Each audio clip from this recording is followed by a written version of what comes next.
ప్రస్తుతం మనతో పాటు చెన్నై గారు ఉన్నారు, మాల మహానాడు జాతీయ అధ్యక్షులు. సో చెన్నై గారు చెప్పండి, ఇప్పుడు మాల ఎస్సీ వర్గీకరణ చేపట్టి తీర్తాము, అలాగే మోడీ కూడా రావడం అనేది జరిగింది, సుప్రీంకోర్టులో కూడా ఆ బిల్లు పాజిటివ్గా రెస్పాన్స్ రావడం అనేది జరిగింది. వచ్చినప్పటికీ మీరు ఎందుకు అడ్డుకుంటున్నట్టు? మీకు ఇక్కడ అన్యాయం ఏం జరుగుతుంది? 94 నుంచి మాదిగలకు రిజర్వేషన్ల కోసం పోరాడుతున్నారు అక్కడ. సో మీరు నిన్న మొన్న వచ్చి వాళ్ళకి అడ్డు తగలడం ఎంతవరకు కరెక్ట్ అంటారు?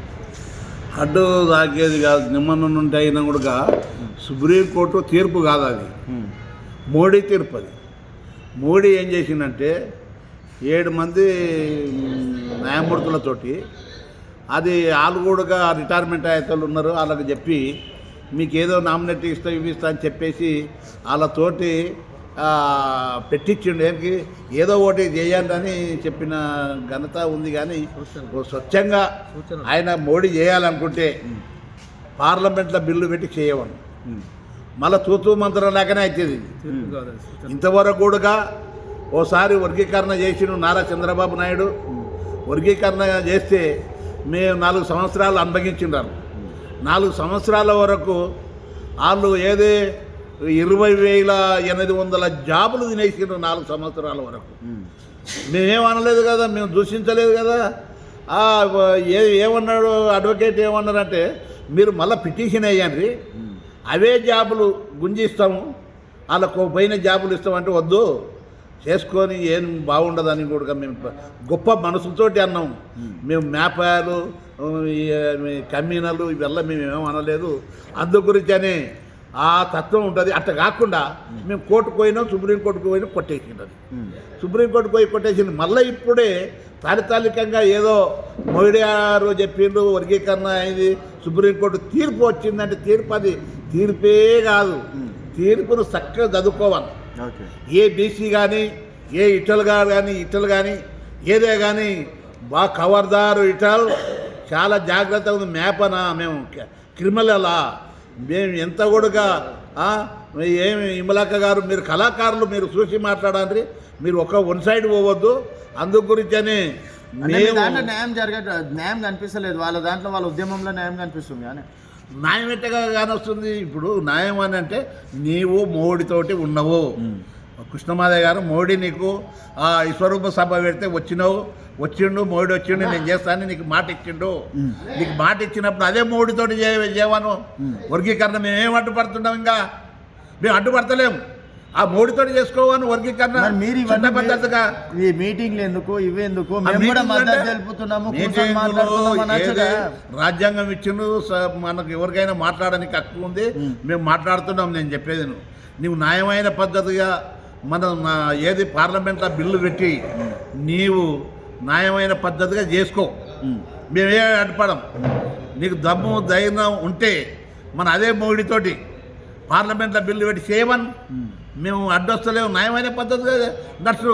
మేము అడ్డుపాడంటే వచ్చి అడ్డుపాటి ఎత్తుకపోతున్నామా? మేము దోసుకుంటున్నామా? ఏం లేదు, ఏడ ఉన్న గొంగడి ఆడ ఉంది. ఇప్పుడు కూడా మాలమాదిగలు అనుకోనని ఈ మోడీ చేసిన లెక్క. మీరు ఒకటే క్యాస్ట్ ఉండి ఎందుకు ఈ తన్నుకున్నాడు, కొట్లాడుకున్నాడు, ఎప్పుడు మేము అనుకోలేదు, కొట్లాడుకోలేదు. అందు గురించే మాల మధ్యలో సిచ్చు పెట్టి అగ్రకులాల నాయకులు రెచ్చగొట్టి మమ్మల్ని ఇట్లా చేస్తున్నారు. కానీ మేము ఎప్పుడైనా మేము అంతవరకైనా మేము ఏది హక్కు ఉంది మాకు కూడా మాట్లాడడానికి. మాట్లాడొద్దా? మా బాధ ఏదో చెప్పొద్దా? మీరు ఇక్కడ ఏం నష్టపోతున్నారు? మేము ఏం నష్టం ఏం లేదు. నష్టం అనేది ఎవరికి నష్టం లేదు. వాళ్ళకు న్యాయం ఉంది, మాకు న్యాయం ఉంది. 59 కులాలులా వాళ్ళు కూడా మాదిగలు డెవలప్ అయిన మాదిగలు ఉన్న ఉపకులాలకు న్యాయం చేయమని ఉషామేర కమిటీ చెప్పింది. ప్రత్యేకంగా ప్యాకేజ్ చేయమన్నారు, కానీ నిన్ను ఏ వర్గీకరణ చేయమని చెప్పలే. మాలలను సర్వే చేసి ఉషామేర కమిటీ మాలలు డెవలప్ అయిన మాలలను ఉపకులాలకు ప్రత్యేకంగా ప్యాకేజ్ చేయమన్నది, కానీ వర్గీకరణ చేయమని ఎక్కడ చెప్పలేదు. ఏ శాస్త్రంగా చెప్పలేదు. చెప్తే నీవు అదే బాట ఉంటే కన్నా నీకు మేము చెప్తున్నాం కదా, ఇప్పుడు కూడా ఛాలెంజ్ చేస్తున్నా, నీవు న్యాయమైన పద్ధతిగా చేయమని అంటున్నాం. మేమేం అడ్డుపడం పడరు కదా, పడం మేము. నేను చెప్తున్నా కదా, న్యాయమైన పద్ధతిగా చేయాలి. అదే మోడీతో చెప్పి అదే జనాభా లెక్కలు కరెక్ట్గా చేసి జనాభా లెక్కలను తీసి మొత్తం చేసి మీరు వర్గీకరణ చేస్తుంటే అడ్డుపడుతున్నారు మాలోళ్ళు, మాపే మాలోళ్ళు మగ్లింగ్ అరే చాలా బదలాం అని అంటావు. ఈ భోజనికేగాళ్ళకు బదలాం అంటారు, ఈ ఔలగాళ్ళు వీళ్ళు. అరే సుప్రీంకోర్టు చదవండి అరే, మీరు ఏదో కానీ సుప్రీంకోర్టు చదవండి. సుప్రీంకోర్టు చదవకుండా చదువు వస్తుందా లేదా మీకు? అది చదవకుండా కూడా కానీ ఊరికే సూచనలు ఇచ్చింది సుప్రీంకోర్టు, కానీ వర్గీకరణ చేయమని ఎక్కడ చెప్పలేదు. ఏ బీసీ కానీ ఏ ఎస్సీ కానీ మాలమాదిగల మధ్యలో చిచ్చు పెట్టడానికి వస్తే మేము సాధించాం. మేము ఇయ్యాల కాకుండా రేపు కూర్చొని మేము మాట్లాడుకుంటాం. ఓ అంటాడు మా అన్నదమ్ముల మధ్యలో ఒకరికి భూమి ఎట్ట ఉంటుంది, ఒకరికి ఇట్ట ఉంటుంది అంటే అన్నదమ్ముల మధ్యన భూమి ఉంటుంది. భూమి ఓ కొడుకుకు 2 ఎకరాలు ఇస్తాడు, ఓ కొడుకుకు 2 ఎకరాలు ఇస్తాడు, ఓ కొడుకుకు 1 ఇస్తాడు, ఓ కొడుకు ఇస్తాడు. ఆ బావి వంచమంటారు. బావి ఎట్ట వస్తావు? ఆ బావి వంచడానికి రాదు. ఆ బావిలా కట్టేస్తావా? ఆ బావి పూడిక తీసి మంచిగా కాపాడుకొని మీరు కూడా నీళ్ళు తాగండి చెప్పిన ఘనత బాబాసాహెబ్ అంబేద్కర్ గారు అని కూడా మీకు మనం చేస్తున్నాం. ఓకే. సో ఈ పంచాయతీ ఏం పెట్టుకోరు అయితే డబ్బులు, అదేంది 1,00,000 గొంతులు 1,00,000 డబ్బులు పెట్టుకొని వాళ్ళకుంది. మేము కూడా అది కూడా నడుస్తుంది. మేము కూడా ఇప్పుడు త్వరలో మేము కూడా ఇస్తాము. మా కూడా ఉంది. వాళ్ళు పెట్టుకొని మేము దానికి ఏమి మేము ఎదురుపడము, మాకు అడ్డం కాదు. మా పని ఏదో మేము చేసుకుంటున్నాము. మీ పని మీరు చేసుకోండి. కానీ మాలలు దొంగలు లపోట్లు అంటే మీరు అంతకన్నా లంగలు. అరే ఓరి చేతి కింద నీళ్ళు ఏమి తాగుతున్నారు రాబాయి? నీకు ఎవడిచ్చిండ్రా హక్కు మాలను మ్యాప్ చేయడానికే? మగ్లిగులవా మేము?